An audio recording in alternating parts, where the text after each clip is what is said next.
अस्सलाम वालेकुम dear students. आज के लेक्चर में हम बात करेंगे ओहम्स लॉ की। ओहम्स लॉ एक काफ़ी फेमस टॉपिक है हमारे पास फ़िज़िक्स के अंदर, फ़िज़िक्स की ब्रांचेस इलेक्ट्रिसिटी एंड मैग्नेटिज्म के अंदर, या फिर हम इसको इलेक्ट्रोडायनामिक्स के अंदर, इलेक्ट्रोमैग्नेटिक थ्योरी के अंदर भी हम इसका यूज़ करते हैं। सो ओवरऑल फ़िज़िक्स के अंदर एक बहुत ही इम्पॉर्टेंट रोल प्ले करता है ओहम्स लॉ। ठीक है, इसको हम आज स्टडी करेंगे कि ओहम्स लॉ हमें क्या बताता है। ठीक है, सो इसको हम दो लिहाज से हम डिस्कस करेंगे ओहम्स लॉ को। सबसे पहले हम इसको डिस्कस करेंगे मैक्रोस्कोपिक फॉर्म में, फिर हम इसको जो है वो डिस्कस करेंगे माइक्रोस्कोपिक फॉर्म में। ठीक है, सो इसकी स्टेटमेंट के साथ हम इसको स्टार्ट करते हैं ओहम्स लॉ को। तो यहाँ पर हमारे पास लिखा है the Ohm's law can be stated in two ways called macroscopic form and microscopic form. So Ohm's law को हम दो तरह से इसको हम स्टेट कर सकते हैं, इसकी डेफिनेशन हम कर सकते हैं। सबसे पहले हम इसको देखेंगे macroscopic form of Ohm's law. यहाँ पर देखें, ठीक है, macroscopic form of Ohm's law. Macro का मतलब होता है बहुत बड़ी, यानी कि अगर हम बड़ी चीज़ों के लिए अगर हमने ओहम्स लॉ को यूज़ करना हो तो हम किस तरह से कर सकते हैं, उसको सबसे पहले देखते हैं। ठीक है, so macroscopic form of Ohm's law हमें क्या क्या कहती है, हमें यहाँ पर लिखा हुआ है। ठीक है, it states that the current flows through a conductor when potential difference is applied at the ends of a conductor. यानी कि किसी भी कंडक्टर के दोनों एंड्स के ऊपर जब हम पोटेंशियल डिफरेंस अगर हम अप्लाई करते हैं तो उस कंडक्टर में से क्या करता है, करंट फ्लो करना स्टार्ट हो जाता है। ये क्या कहलाता है हमारे पास, macroscopic form of Ohm's law कहलाती है। ठीक है, उसके बाद ये जो कि the amount of this current is directly proportional to the applied potential difference. ये जो इस करंट की जो अमाउंट है वो पोटेंशियल डिफरेंस की क्या होती है, डायरेक्टली प्रोपोर्शनल होती है। यानी कि जितना ज़्यादा पोटेंशियल डिफरेंस हम उस कंडक्टर के एंड्स के ऊपर अप्लाई करेंगे उतना ज़्यादा उस कंडक्टर में से क्या फ्लो करेगा, करंट फ्लो करेगा। ठीक है स्टूडेंट, तो ये होता है हमारे पास Ohm's law for macroscopic particles, यानी कि macroscopic form of Ohm's law हमें ये बताती है। ठीक है, इसकी अगर हम एक्सप्लेनेशन की बात करें, यानी कि इसका अगर हमने मैथमेटिकल जो है वो फार्मूला ड्राइव करना हो तो उसके लिए हम क्या करते हैं, कंसिडर कर लेते हैं। Consider a conductor through which current I flows due to applied potential difference as shown in figure. कोई एक कंडक्टर हम कंसिडर कर लेते हैं जिसमें से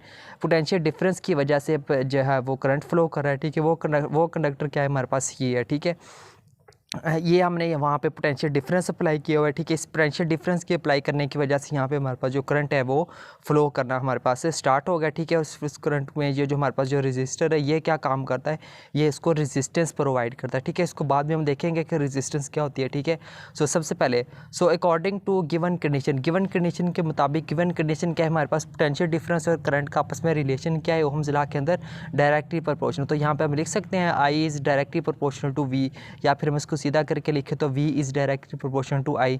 और V यहाँ पर क्या है, पोटेंशियल डिफरेंस है, और I क्या है, करंट है। ठीक है, तो यहाँ पे अगर हम प्रोपोर्शन का साइन ख़त्म करें तो वो किसके बराबर हम आ जाता है, V is equal to IR। ठीक है, और यहाँ पर हमारे पास जो R है ये क्या है, हमारे पास रेजिस्टेंस है। ठीक है, रेजिस्टेंस क्या होती है, इसको हमने आगे तो थोड़ी देर बाद हम डिस्कस करेंगे कि रेजिस्टेंस क्या होती है। ठीक है, इसको हम क्या देते हैं, इक्वेशन नंबर 1, और ये इक्वेशन हमारे पास क्या कहलाती है, hence this equation is known as macroscopic form of Ohm's law. और ये जो हमारे पास जो इक्वेशन है, ये इक्वेशन हमारे पास ओहम्स लॉ की कौन सी फॉर्म है, ये मैक्रोस्कोपिक फॉर्म कहलाती है। यानी कि V is equal to IR, इसको हम क्या कहते हैं, ओहम्स लॉ कंसीडर करते हैं। ठीक है, उसके बाद आके क्या लिखा, where R is constant of proportionality. यहाँ पे जो R है ये क्या है, हमारे पास कांस्टेंट ऑफ प्रोपोर्शनैलिटी है, and is known as resistance of the conductor. और ये क्या कहलाती है, उस कंडक्टर की रेजिस्टेंस कहलाती है। यानी कि उस कंडक्टर में से जो करंट फ्लो हो रहा था ना, उस कंडक्टर को कोई चीज़ अपोज करती है, वो अपोज कौन सी चीज़ करती है, वो यही रेजिस्टेंस अपोज करती है। ठीक है, तो ये होता है स्टूडेंट्स हमारे पास ओहम्स लॉ, उसकी मैक्रोस्कोपिक फॉर्म। सो अब हम बात करते हैं microscopic form of Ohm's law, यानी कि ओहम्स लॉ की जो माइक्रोस्कोपिक फॉर्म है वो हमें क्या बताती है, ये लिखा हुआ है इसके बारे में। ठीक है, it states that the current density which is established in a conductor is directly proportional to electric field which is applied at the ends of a conductor. क्या बताती है, the current density which is established in a conductor, किसी भी conductor के अंदर मौजूद जो current density है वो क्या होती है, is directly proportional to the electric field के डायरेक्टली प्रोपोर्शनल होती है। ठीक है, which is applied at the ends of a conductor, जो कि किसी भी कंडक्टर के इर्द गिर्द हमने अप्लाई की हुई होती है। ठीक है, तो microscopic form of Ohm's law हमें क्या बताती है, ये हमें बताती है करंट डेंसिटी और इलेक्ट्रिक फील्ड के दरमियान रिलेशन बताती है, और वो रिलेशन क्या होता है हमारे पास, डायरेक्टली प्रोपोर्शनल होता है। ठीक है, इसके अगर एक्सप्लेनेशन की बात करें तो एक्सप्लेनेशन में हमारे पास यहाँ पर देखें कि consider a conductor conductor having length L and cross sectional area A. कोई एक कंडक्टर कंसिडर कर लेते हैं जिसकी जो लेंथ है हमारे पास वो ए है और क्रॉस सेक्शनल एरिया क्या है यहाँ पर हमारे पास मौजूद है ए, उसको हम ए से डोनेट करते हैं। ठीक है, यहाँ पर मज़ीद देखें, the current flows through the conductor when the potential difference V is applied at the ends as shown in figure. तो इस कंडक्टर में से करंट फ्लो करना शुरू कर देता है कब, जब हम इसके एंड्स के ऊपर हम क्या अप्लाई करते हैं, पोटेंशियल डिफरेंस अप्लाई करते हैं। ठीक है, सो जैसे ही हम इस कंडक्टर के एंड्स के ऊपर हम पोटेंशियल डिफरेंस अप्लाई करेंगे तो इस कंडक्टर में से जो है वो करंट क्या करना शुरू कर देगा, फ्लो करना स्टार्ट कर देगा। ठीक है, since according to macroscopic form of Ohm's law, so जो यहाँ पर देखें लिखा हुआ है। ठीक है, since according to macroscopic form of Ohm's law, ohm's law की मैक्रोस्कोपिक फॉर्म के मुताबिक वी किसके बराबर आया था हमारे पास, आई आर के इक्वल था। ठीक है, उसको हम कह देते हैं इक्वेशन नंबर 1। ठीक है, उसके बाद देखिए, since the resistance of a conductor is given by, किसी भी कंडक्टर की जो रेजिस्टेंस होती है वो उसका फार्मूला हमारे पास क्या आता है, वो हमारे पास होती है रो एल ओवर ए, इस चीज़ के बराबर होती है रेजिस्टेंस। ठीक है, सो इस आर की जगह पे हम इसकी ये वाली वैल्यू पुट कर देंगे रो एल ओवर ए। ठीक है, so put in 1, put question number 1 में पुट वैल्यू पुट की तो वो हमारे पास आ गया v is equal to I dot rho L over A. ठीक है, यहाँ पर ये जो हमारे पास जो a है इसको हम i के साथ यहाँ पे इकट्ठा करके लिख सकते हैं, वो हमने यहाँ पे लिख दिया।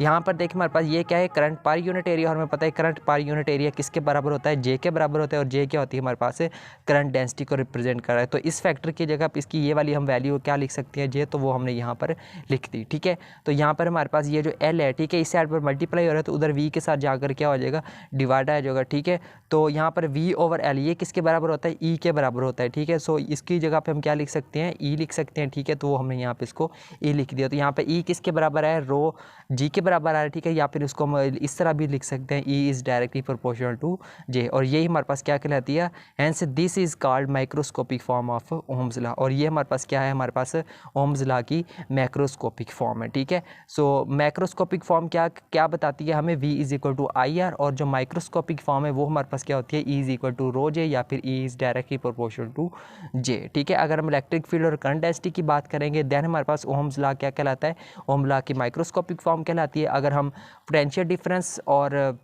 जब अगर हम करंट की बात करें तो वो हमारे पास क्या कहलाती है, macroscopic form of Ohm's law कहलाती है। ठीक है स्टूडेंट, तो ये था हमारे पास आज का एक इंपॉर्टेंट टॉपिक ओहम्स लॉ।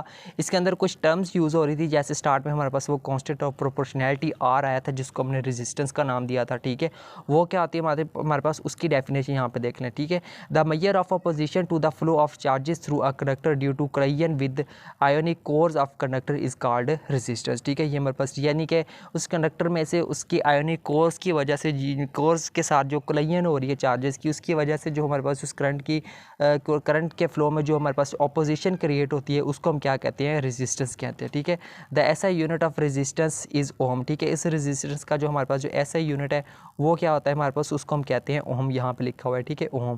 ठीक है, इसकी ये सिंबल होती है। The resistance of a conductor यहाँ पे लिखा हुआ है। ठीक है, the resistance of a conductor is 1 ओम। अब उस ओम की डेफिनेशन, ये ओम से क्या मुराद है। ठीक है, the resistance of a conductor is 1 Om.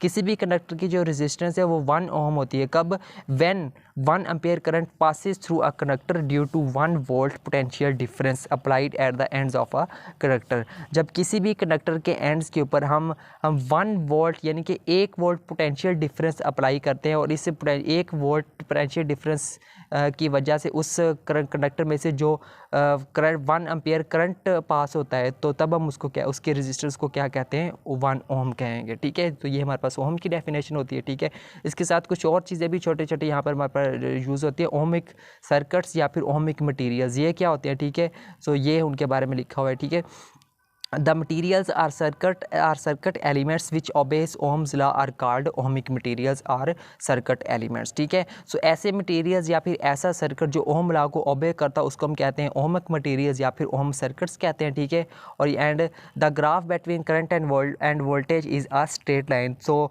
Ohmic materials या फिर ओमिक सर्किट में हमारे पास जो वी और आई के दरमियान जो ग्राफ बनता है वो हमारे पास बनता है स्ट्रेट लाइन ग्राफ बनता है। ठीक है, सो MCQs के लिहाज से इसको याद रखिएगा। नेक्स्ट बात करते हैं नॉन ओमिक सर्किट या फिर नॉन ओमिक मटीरियल्स की। ये क्या होते हैं हमारे पास, ये इसकी डेफिनेशन लिखी हुई है।